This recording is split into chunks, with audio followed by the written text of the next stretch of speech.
एक ऐसे जो कि साइडलाइंस पर हाशिए पर बैठ करके कमेंट्री देते हैं, लोगों को क्रिटिसाइज करते हैं, और ऐसे जो कि सामने आकर के उसके स्थिति के बदलाव के लिए अपना कंधा लगाते हैं। मैं दूसरे कैटेगरी से हूँ। मैं शुरू से ही उसी कैटेगरी में रहा हूँ, और यह जो मैंने कदम लिया है बीजेपी को ज्वाइन करने का, यह उसी के क्रम में है। आप पूछेंगे बीजेपी क्यों?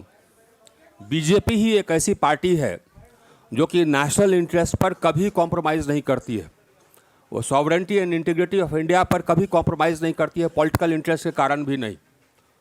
और दूसरी पार्टियां अपने वोट बैंक पॉलिटिक्स को सामने रख करके कई बार नेशनल इंटरेस्ट से बरखिलाफ निर्णय लेते हैं या नेशनल इंटरेस्ट के साथ कॉम्प्रोमाइज़ करते हैं। बीजेपी नहीं करती है। ये हमारा जो ओरिएंटेशन है नेशनल इंटरेस्ट पर हार्ड लाइन, ये बीजेपी से मेल खाता है। जो करप्शन के खिलाफ आवाज़ उठाने की बात है, यह हमारा और बीजेपी का मेल खाता है। हम सबसे कंफर्टेबल इसी पार्टी में हैं, और इसी पार्टी में यह जज्बा है, यह स्ट्रेंथ है कि वर्तमान जो करप्ट व्यवस्था या वर्तमान में जो करप्शन चल रहा है, जो करप्ट सरकार है, उसको हटावे। इसीलिए मैंने बीजेपी ज्वाइन किया है। मैं आपका योगदान रहेगा इसमें, और मैं देख रहा हूँ कि बिहार से भी बहुत लोग आए हैं। उनको मेरा एक ही चीज़ कहना है कि मैं उसी हिसाब से काम करूँगा जिस हिसाब से आप मुझे देखते आए हैं 39 साल तक। मैं वही रहूँगा। और बीजेपी, आप ये बात मानिए कि बीजेपी ही एक ऐसी पार्टी है जो कि हमारे जैसे शख्स को, जो हमारे जैसे काम करता है, जिसको कि जगह दे सकती है। धन्यवाद। बहुत बहुत धन्यवाद। Thank you very much.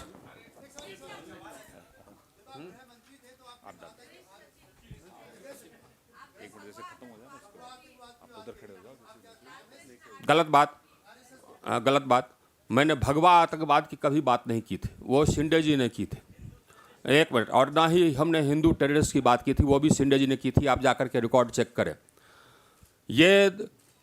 हमारा जितना बयान आप देखेंगे, उसमें बयान में यही है कि टेररिज्म का कोई रिलीजन नहीं होता है, न तो हरा न भगवा। नंबर एक।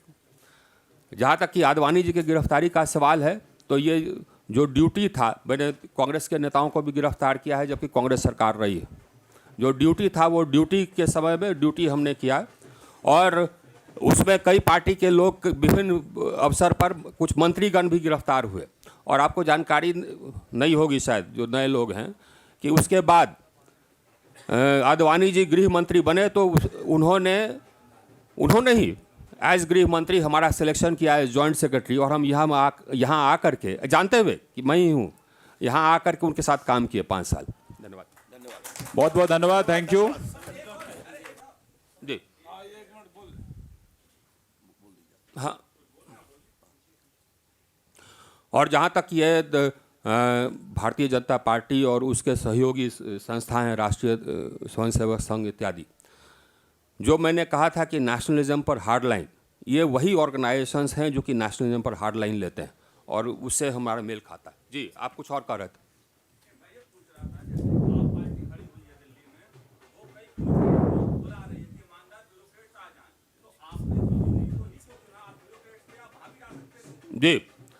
जी, आम आदमी पार्टी का एक ही ये कहना है कि वो ईमानदार है। राइट। ईमानदार, अगर कोई ईमानदार है, ये तो एक्सपेक्ट किया जाता है सबसे कि वो ईमानदार है। पदाधिकारी हो चाहे नेता, उसे एक्सपेक्ट किया जाता है। अगर कोई ईमानदार रहता है तो वो जनता पर कोई एहसान नहीं कर रहा है।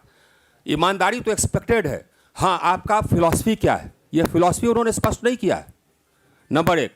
नंबर दो, अगर हम चाहते हैं कि हाँ, ये जो करप्ट ये पार्टी है जो कि राष्ट्रीय रिसोर्सेज को नीलाम कर रही है, कोल ब्लॉक्स हो या व्हाटएवर, CWDG हो, उनको हटाने का काम है, तो आम आदमी पार्टी भी ऐसी स्थिति में नहीं है, न ही फॉरसेबल फ्यूचर में ऐसी स्थिति में होगी कि उनको हटा सके। धन्यवाद।